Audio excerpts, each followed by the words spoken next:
And welcome back to Hannity as we head back now to Phoenix, where our pollster Frank Luntz is speaking to a special focus group of Arizona citizens about the new immigration law in that state. All right, Frank, here's my question. I paid very close attention. I love the passion in the debate that was going on there. My question is, because a lot of people expressed concern about racial profiling. Not only does it not encourage racial profiling, it specifically prohibits it.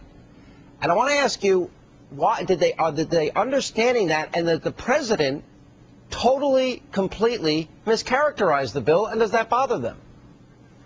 Let's ask them. First question, this comes from Sean now. Do you realize that the legislation actually discourages, prevents racial profiling? Yes. You realize that? Yes. Why are you nodding your head no? No, because the policeman is going to stop you because you look like you might be illegal. Who's going to look like they're illegal? Maybe not me because I'm light-skinned, but definitely my parents and my grandparents, not to mention my great-grandparents. But it is also, but it is specifically prohibited. Right, but who is going to be asked for their proof of residency? It's not going to be the Canadians here illegally. It's not going to be the English people here illegally. It's going to be the people with dark brown skin who are here legally. If you get pulled over and you do not have your driver's license, that's when they're going to ask for proof of, do you have a birth certificate? Do you have a green card? Do you have an employment authorization?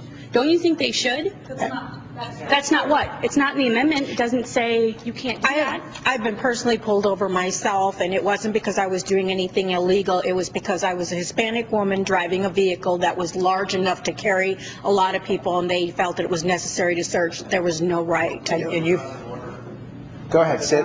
I mean, were you coming across the border at the time? I was driving to the city. Especially like Phoenix PD or any of the other local PDs have time to sit and harass people. It's just ridiculous. Okay, let me ask you guys a question now. I want a show of hands. Is this the responsibility? Who has failed? The state or the federal government? How many of you believe it's Washington who's failed? Wow. Do you guys got that? Do you got the white shot?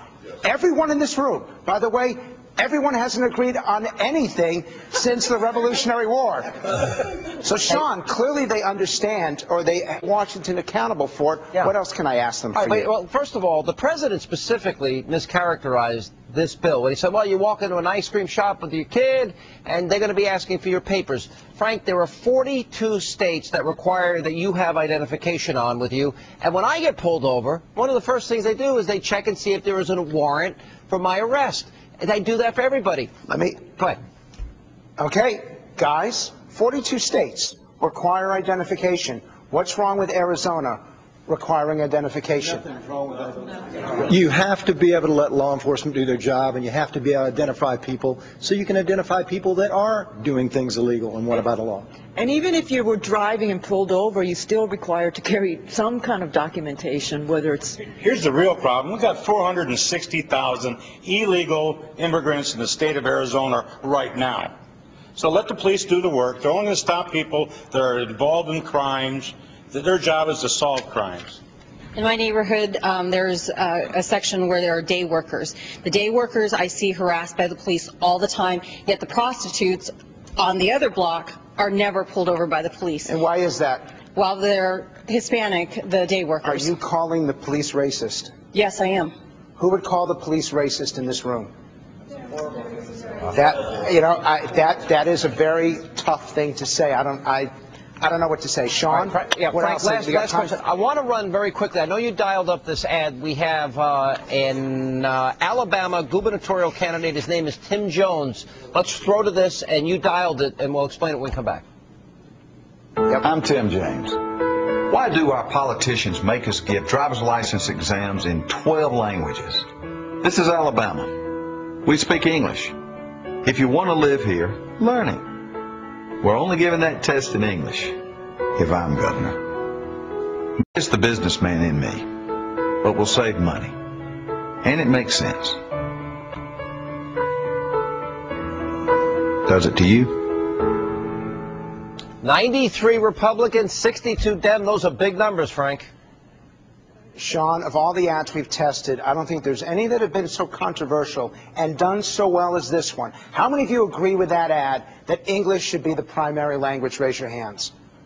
Almost everybody, including, and you're Hispanic. So you agree with including that, Ed? myself, but you know what? I have a friend who is a United States citizen with a strong Mexican accent. And she is going to be harassed because of that. She's a U.S. citizen. She went through to get her citizenship. So you know what? Her Spanish isn't, her English isn't clear. Okay. But she speaks it and she knows it. I got to go on. All right. Sean, this issue is not going away. It's controversial. You came to the right place here in Phoenix. Right. You guys are fantastic. Hey, by the way, Frank, a great focus group. Thank everybody for participating, and we appreciate them doing that. And that is all the time we have left this evening. Thank you.